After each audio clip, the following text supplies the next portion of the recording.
Millions of years ago, cataclysmic forces of Mother Nature created the Hawaiian Islands in the middle of the South Pacific. Slips into the sea. I'll weave a crown of rainbows for her head. Halfway between Tokyo and Los Angeles, these islands have since become a premier destination for visitors from all over the world.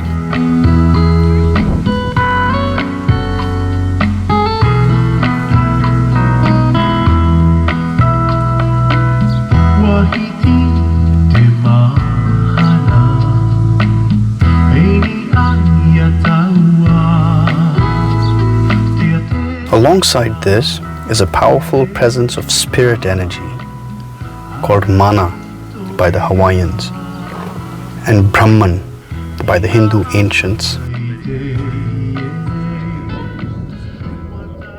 No na ke akua I kana hele hele yala ia e ke ki o kaua koko. O na kino maluita lani e malue o.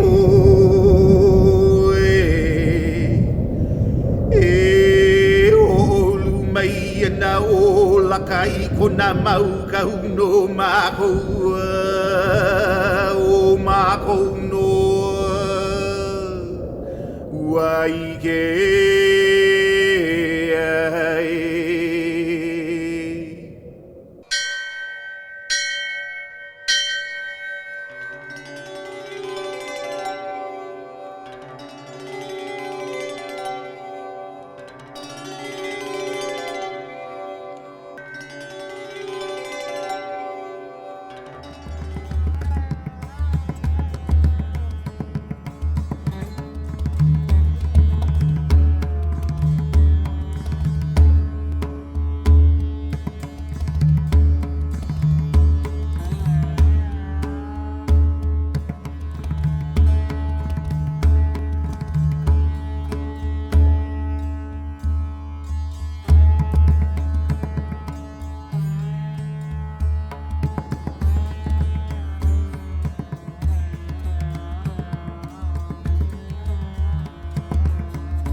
In 1946, a young man set sail from Oakland, California to India and Sri Lanka. Just 19 at the time, he had let go his position as the leading dancer of the San Francisco Ballet Company to journey to faraway lands and answer his inner calling. That young man would later be called Gurudeva, meaning divine teacher, for his extraordinary talents and abilities. Abilities to manifest seemingly impossible dreams, abilities to guide, teach, and inspire others to rise above themselves. At the age of 32, in 1959, Gurudeva was led to the garden island of Kauai, the oldest of the Hawaiian Islands. He would return again in 1968 to continue the journey that would become the mission of his life. Meanwhile, on the other side of the world, in South India, Ganapati Sthapati was following in the footsteps of his ancestors, practicing the art of traditional temple architecture. In the early 11th century, his forefather, Kunjara Mallan Peruntachan, had built the grandest of Chola temples, Brigadishwara, for King Rajaraja Chola. Ganapati Sthapati served as the head of the College of Architecture and Sculpture in Mahabalipuram for a record 27 years, from 1961 until 1988. Having compiled an extraordinary record of accomplishments and having been awarded numerous accolades over the last 5 decades, Ganapati Sthapati is the definitive authority on the subject of Vaastu Shastras, the science of space and energy in material forms, first mentioned in the ancient Hindu texts of the Sthapatya Vedas. Early one morning in February 1975, Gurudeva at his ashram in Kauai has a threefold vision of Shiva. Shiva appears in the form of Dakshinamurti, the bestower of knowledge. In the vision, he was standing far away from the mount and also Lord Shiva. When he was actually looking at him, Dakshinamurti beckoned him to come closer to him. As he came closer to Dakshinamurti, he turned his head this way and also showed his neck on the back side. There were a number of curling hairs, as you find in Dakshinamurti images of Tamil Nadu. Dakshinamurti, seated on the mount, came down and walked towards a particular direction. And Swami was watching this. At a particular point, a kind of peg mark he made when Shiva disappeared. Then he measured the direction. Fortunately for him, he was able to assess that this is actually facing south. So Gurudeva decided we must have southern orientation. This was a clear sign to Gurudeva of what the future held for him and his followers. He was going to build a pure and beautiful temple for his beloved Lord Shiva. He would do so at the very spot that Shiva had appeared before him, on his ashram grounds on Kauai, one of the purest and most beautiful places on earth. A story is told about the ancient palm leaf prophecies written for Kasi Raman, a bus fleet owner from Kumbakonam in South India. The text prophesies that the king who built Brigadishwara would contact Ganapati Sthapati to build another magnificent temple. It also said that this person would be an unusually tall man from America. Could it be that at 6 feet 4 inches, Gurudeva was to be that unusually tall man from America mentioned in Kasi Raman's palm leaf prophecies? If so, at least one portion of these ancient writings was about to come true. The very next year, in 1976, in search of an architect for the Iraivan temple, Gurudeva visits Ganapati Sthapati in Mahabalipuram, famous for its legendary stone carvers, pristine shoreline, and ancient temples. A bond of mutual respect and admiration was formed, with the traditional temple architect from South India being impressed by the knowledge and integrity of Gurudeva and the group of monastics who had accompanied him. On their part, Gurudeva and his team knew that they had found the person who would bring to fruition their vision of the Iraivan temple. We had series of discussions during the early days with Gurudeva. I asked Gurudeva, if you do all these things in granite stone, the impression that it will create will be enticing or inviting.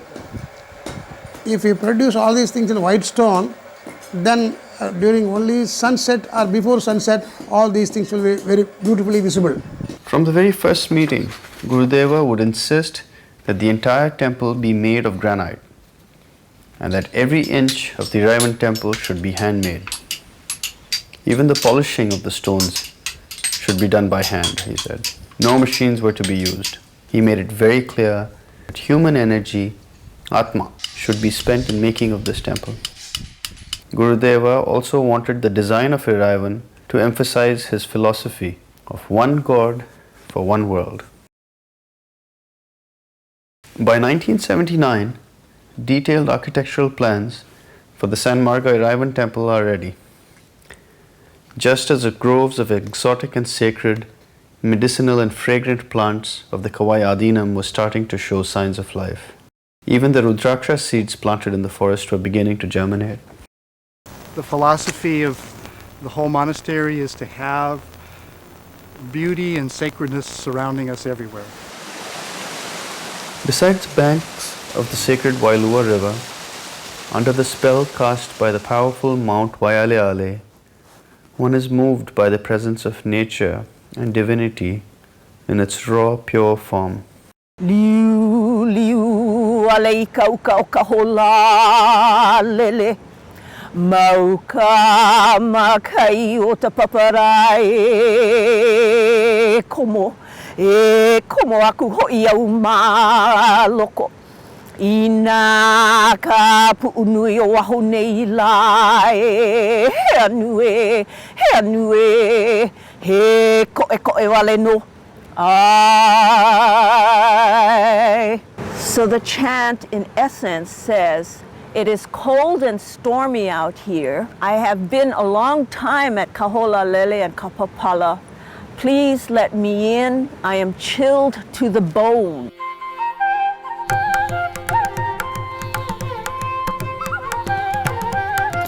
The Iraivan temple is designed to connect the divine and the material, the spirit and the body. Its every detail aspires to bring the soul closer to the God within.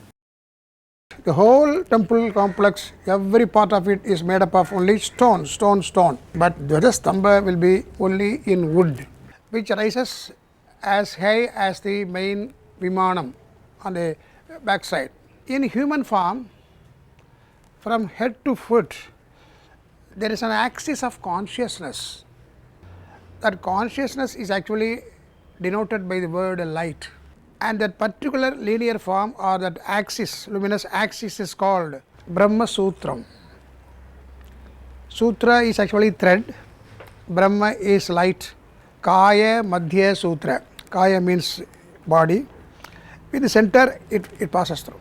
See, if there is no light of consciousness or thread of consciousness acting in your body, you won't be able to stand, walk, run or jump. So that kind of stability is actually maintained by this kind of thread of consciousness or light. So this thread is actually signified by the Dvajastambham. At the entry, the sandalwood flagpole, wrapped in copper and plated with gold, serves as the spine of the temple. It will harness the vortex of subtle energies emanating from the inner sanctum that houses the extremely powerful crystal lingam. On the entrance, you will be having beautifully carved lion motifs in a crouch and posture. All is of one stone, and inside we have carved ball.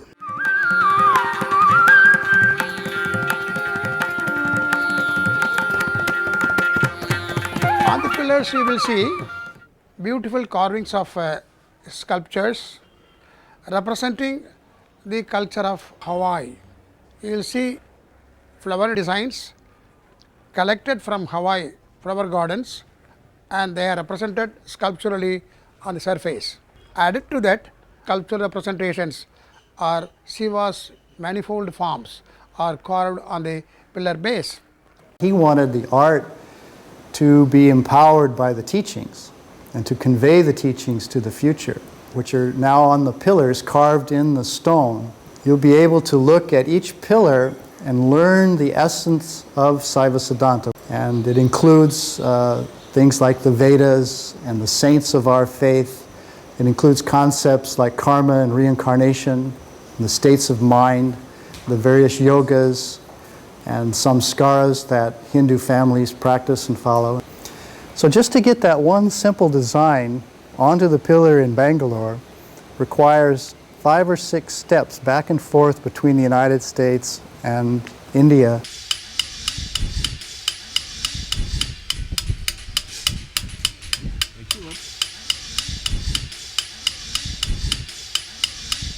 And those pillars are not merely meant for beauty, but that point is called energy points.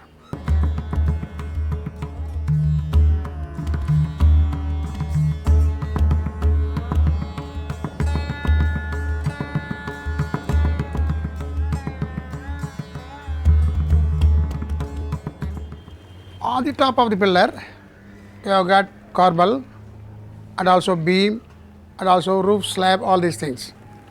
Imagine that all these stone parts, the load of the stone parts come on the pillar, what amount of stress it will be enjoying or experiencing. That stress is actually called energy points.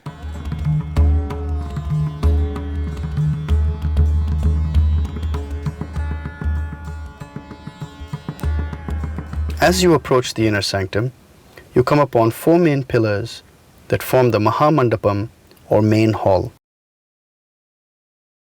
Though the diameter of the different parts of these fluted Tara pillars varies from over a few feet to just a few inches, all of the 32 carved shafts are clearly evident through the length and breadth of these beautiful pillars.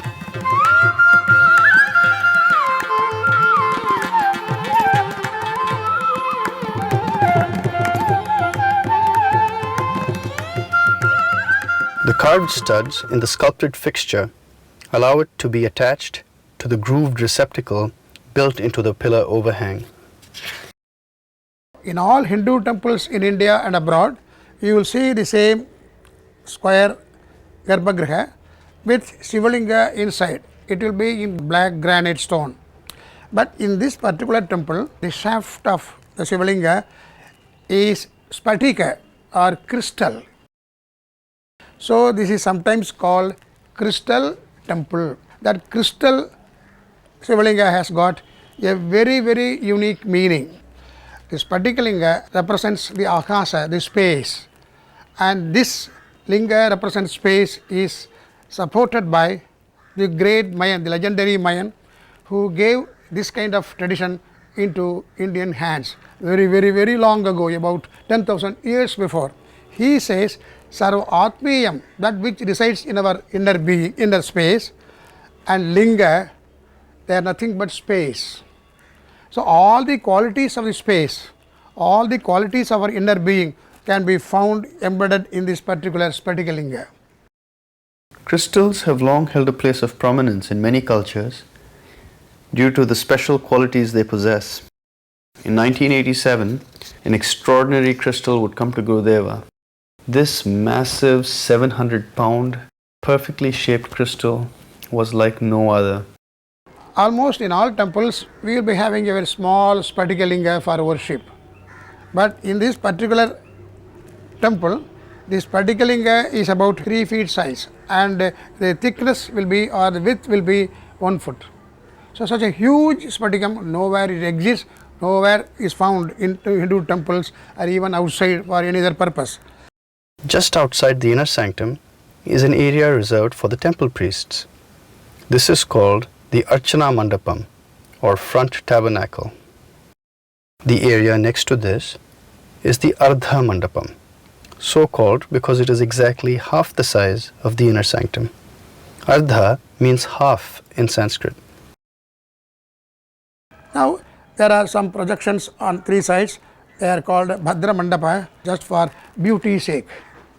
They are all aesthetical elements. These projected portions have got this kind of dome and also pillars and also a kind of niche. And for devotees to go around, we have got small fence made up of stone pieces. So all put together, it makes one what is called a temple complex. Alongside the ambulatory passage, you will be seeing Ganesh, Subramanya, so many minor deities, and they are all called parivaras. But in this particular temple of Lord Shiva, there is no parivaras. This is the only temple where there is no parivara. Just to convey the idea, there is only one God.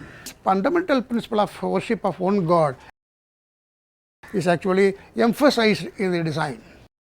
The Agamas and the Vaastu Shastras, Hinduism's scriptural authorities on temple architecture, give precise details and formulas prescribing how to design, carve, and assemble a temple. By applying the science of the Vaastu Shastras, the entire space of the temple complex is infused with sanctity and divinity. Special significance is attached to the Vimanam, which rises above the inner sanctum. Sophisticated measures from the Sthapatya Vedas are employed in the construction of the Vimanam. Its pyramidal structure reflects the essence of the cosmos. The resulting structure and its relationship with its surroundings create a subtle, sublime atmosphere in which the veil between the physical world and the subtle world of divine beings is easily lifted with prayers and ceremonies. Ganapati Sthapati says the parts of the temple are so integrated that they become a living organism worthy of worship. The meaning of this word Vimanam is Vividham Manam Vimanam, Nana Mana Vidhanatvati Vimanam.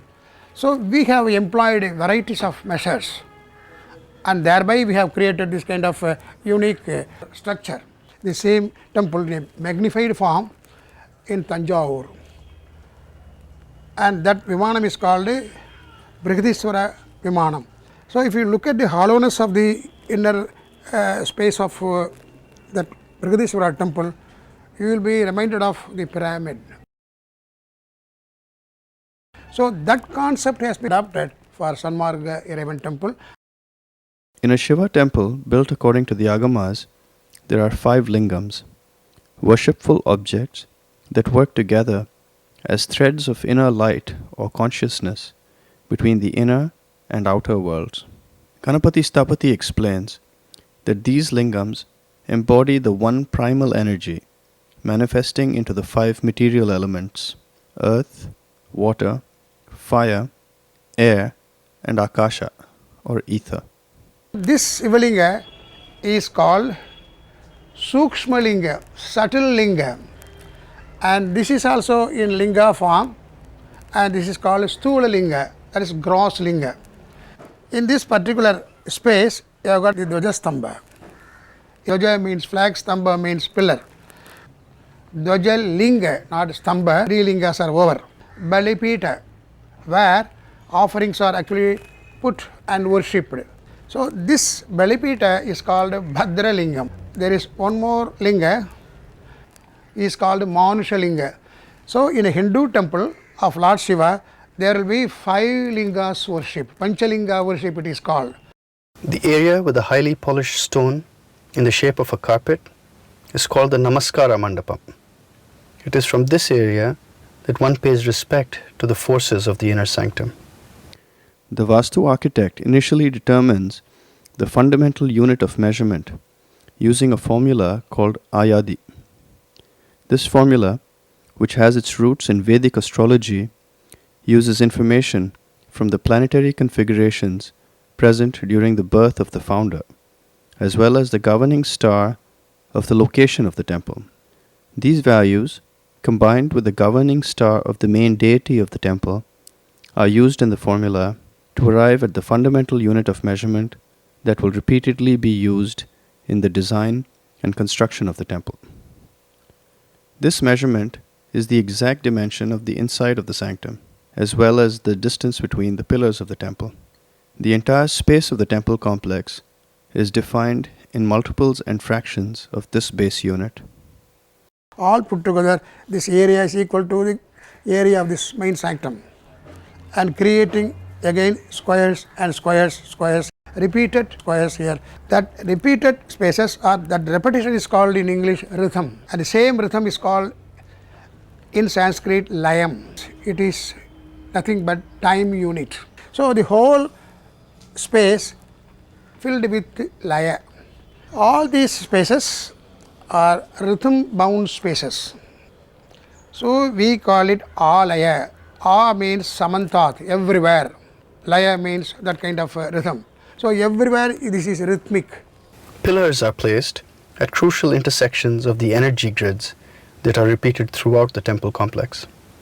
In the case of the Iraivan temple, the measurement of 11 feet 7 1/4 inches was calculated from 3 key factors: Gurudeva's birth star, the star associated with the sound Ka, as in Kauai, and from Lord Shiva's star. Within this square Garbhagriha, there is empty space, nothing but empty space, which we call Akasa. In other words, Akasa simply means energy. Without this Shivalinga, there is a 4 wall, and within that What is enclosed? Space is enclosed. So enclosed space is a living organism. When designing a building according to the tenets of Vastu, the architect aims at creating a space that will elevate the vibration of the individual present to resonate with the vibration of the built space, which in turn is in tune with the rhythm of the universal space. Vastu architecture thus transmutes the rhythm of the individual's indweller to the rhythm of the universal being. Om Namah Shivaya.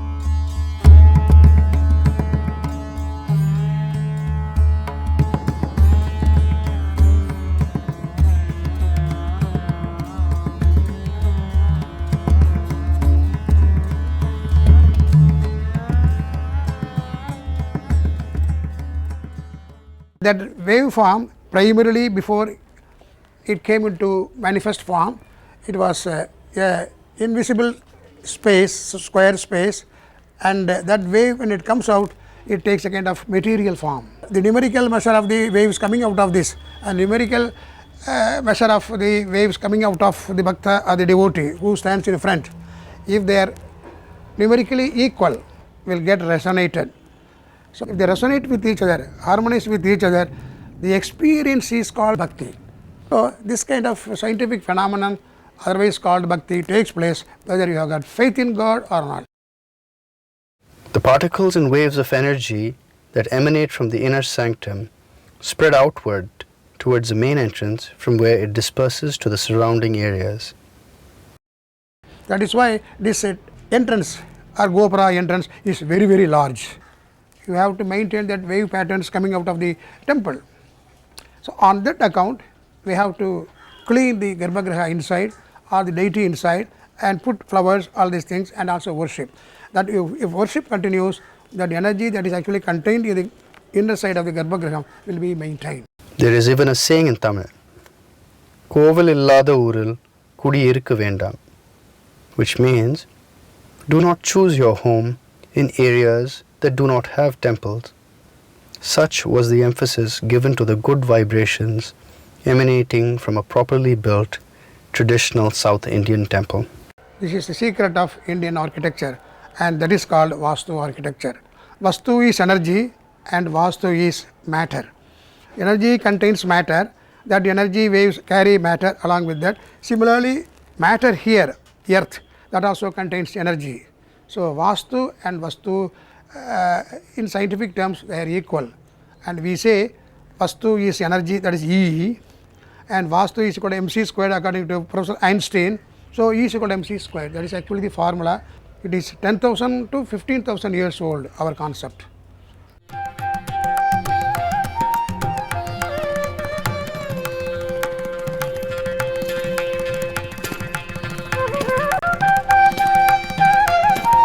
In 1999, a 2,000-ton concrete foundation is designed. 3 feet of concrete to be poured over another 3 feet of compacted gravel. Unique type of foundation designed by US experts, invented only for this temple. Nowhere they have used in USA. The foundation is built to support the 3,500 pieces of hand-carved granite, each weighing over 1,000 pounds. 4 million pounds of foundation to support 3 million pounds of granite structure. When we do this jointing work, we don't put mortar, no clamps, nothing of that sort. Everything will be loose stone. Now all this structure consists of 3,281 stone pieces. All are assembled. They are carved separately and they are brought together and assembled in this particular form. All are made in Bangalore and brought to Hawaii. Scientifically, the granite stone that we are using is actually the core. In other words, it is embryo, karu. That is why it is called karungal or karukal. We create a form within ourselves and suited to the size of the form that we have actually created inside, we go in search of a stone and then we put our things on the stone.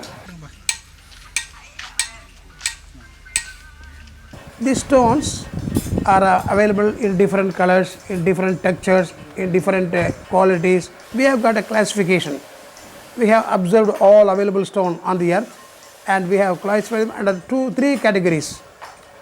One is called male stone, another is called female stone, and third is called neutral stone or neuter stone. When we actually give a hammer stroke on the stone, if it produces a metallic sound, thick in sound, it is called a male stone. When the sound is shrill and also elongated and thin, that is called female stone.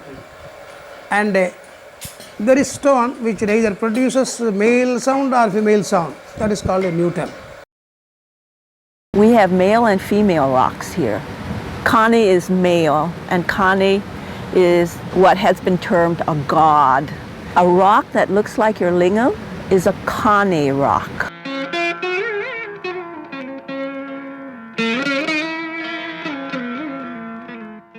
The levels of carving are actually indicated by our marking on the stone. When a raw stone is actually available, on the raw stone we will be drawing the outline of the form, then rough cutting is going on. Then second stage, again we will draw on that, because once this is chiseled, marking also will disappear. We don't use paint, all these things.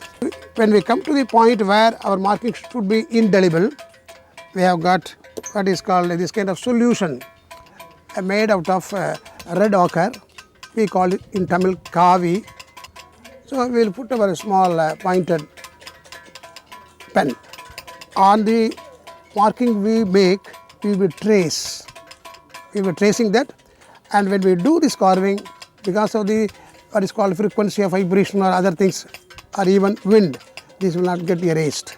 This will remain.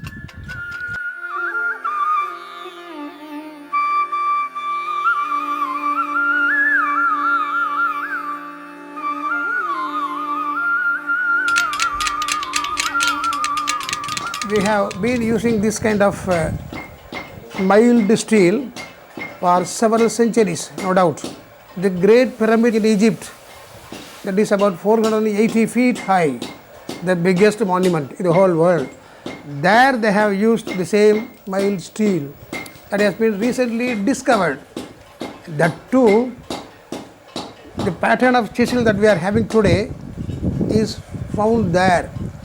And scholars say a South Indian should have been engaged in the creation of this monument. So that is more than 1500 years old, because this mild steel that we are using has got a unique quality, which quality you can't come across in other steels. For mild steel will receive the stroke on its own head and give way for the pit tip to penetrate into the stone. Otherwise, the hammer will jump, the chisel also will jump, finally it will harm the palm or hand.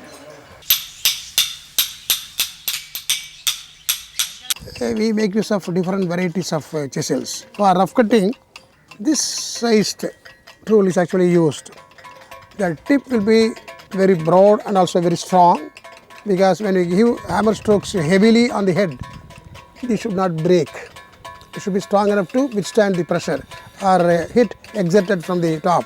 Then for a second level of carving, a smaller sized chisel is used. Even here, the stroke will be very heavy, and therefore the chisel edge or point should be very hard. This kind of hardness is actually created by tempering. Oil tempering is not used in stone carving chisels, but water tempering is actually used for centuries together.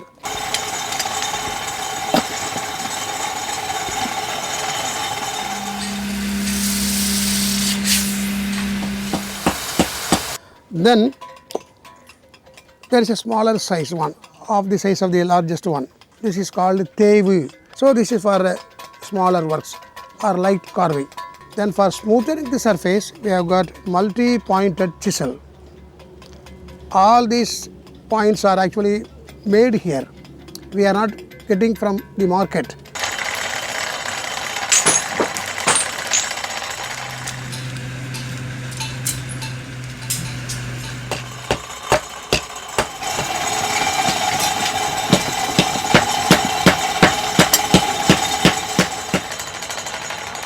With nothing more than a small set of chisels and a few primitive tools, these practitioners of an ancient art are able to transform enormous pieces of raw granite into beautiful sculptures that then adorn, decorate, and form the building blocks of the temple.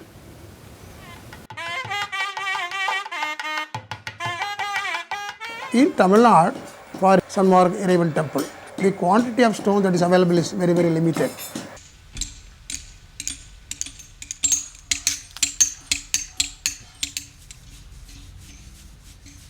Very large quantity of stone was required for Sanmarg Iraivan temple. The white granite stone that is available in Bengaluru, that is also well structured and hard and also strong. In 1990, the San Marga carving village is established on the outskirts of Bengaluru. The site is close to the quarry that contains the crystal-rich white granite needed for the Iraivan temple. 70 artisans with their families are given a place to stay and enough work to keep everybody busy for at least a decade. As a result of this effort, the ancient art of traditional temple architecture will survive for at least one more generation.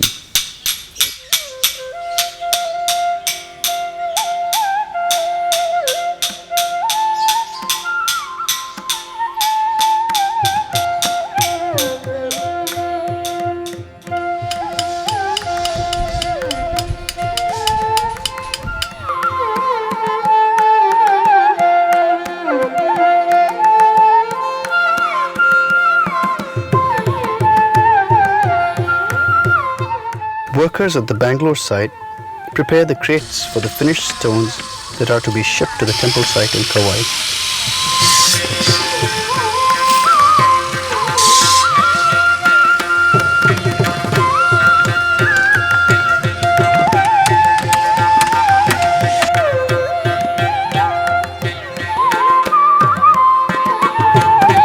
It would be another 7 years, in 1997, until the first container load of stones arrives in Kauai and the process of assembling Iraivan temple at the Kauai Adhinam begins.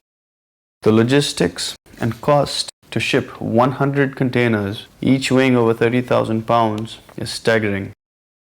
Helpers from all over the world, inspired by Gurudeva and his group of monastics, are coming together to bridge the seemingly impossible hurdle.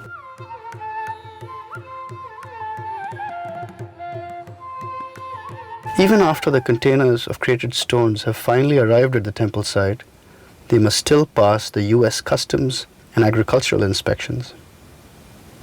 What we do is we look for signs of it like that. I've noticed in the container underneath the wood material there was frass underneath there and it looks pretty fresh. So I started to dig into the entry holes like that, and I found three live auger beetles in there. They had been in the egg form where maybe the gas might not have reached it like that at all. And then it emerged during the shipment. We found adult live auger beetles. So we locked up the container and sent it for a positive identification. So we put in the vials and shipped it over to Honolulu. Our proposed actions, which was either to send the shipment back to where it came from, destroy the contents, or set it up for fumigation. Okay, thanks, Matthew. All right. See, if we can do it in Los Angeles for like a fraction of the price they're saying, than having to do it second time in Honolulu.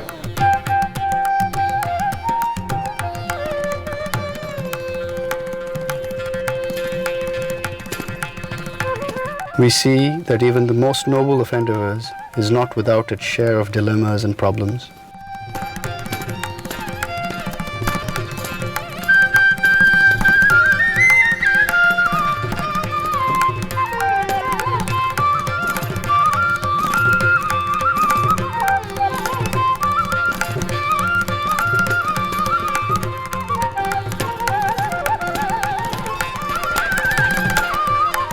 Sthapati says on the Ayodhya Puja, the implements of the gods are symbols of the divine.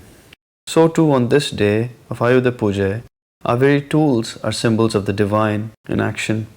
These are the tools that feed us. Through them we gain our livelihood. Today we honor them.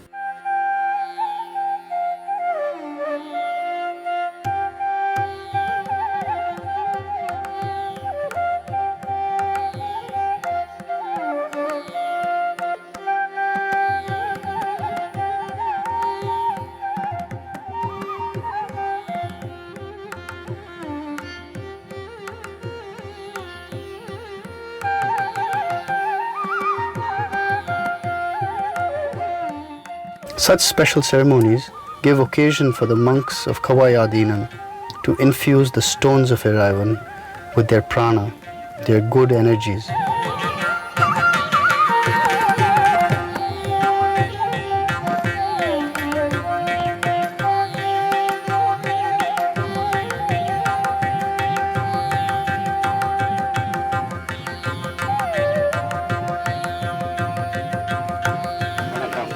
இது சிற்பிகள் நடத்தக்கூடிய இரண்டாம் ஆண்டு ஆயுத பூஜை.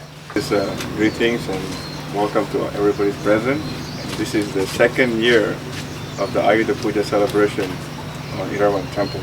It's a tradition for among the Hindus to worship the tools that they use on this particular day. This is the day you see God truly in the tool that you use that feeds you every day. It's the same principle where Hindus will install a veil or trishula and worship that as Muruga or Shiva. The tool that Muruga used or Shiva used become the God itself. Similarly, these tools become God for them and all of us. This is the day, the tradition of worshipping tool began even before temple worship as a full deity. Goes way beyond temple worship in Saiva tradition. And this is the day that here of all of us will start worship the tool that we use in our daily life, honor them, and also the day that you honor your worker if you are a boss, then your worker will be honored on that particular day for what he has done for you throughout the year. நன்றி, வணக்கம். In the course of temple construction, there are various important turning points.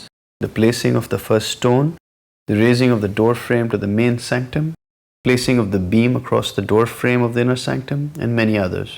Special ceremonies celebrate each of these milestones. Doesn't sound like a rock at all. So I asked Sthapati.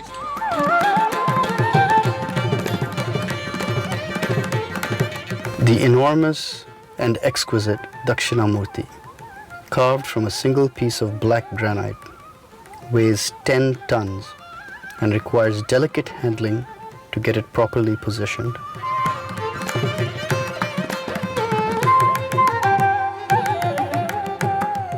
One of the world's leading mystics, Gurudeva, had access to knowledge and secrets that most of us do not even know exist. He revealed a lot of this information through his prolific writings and teachings.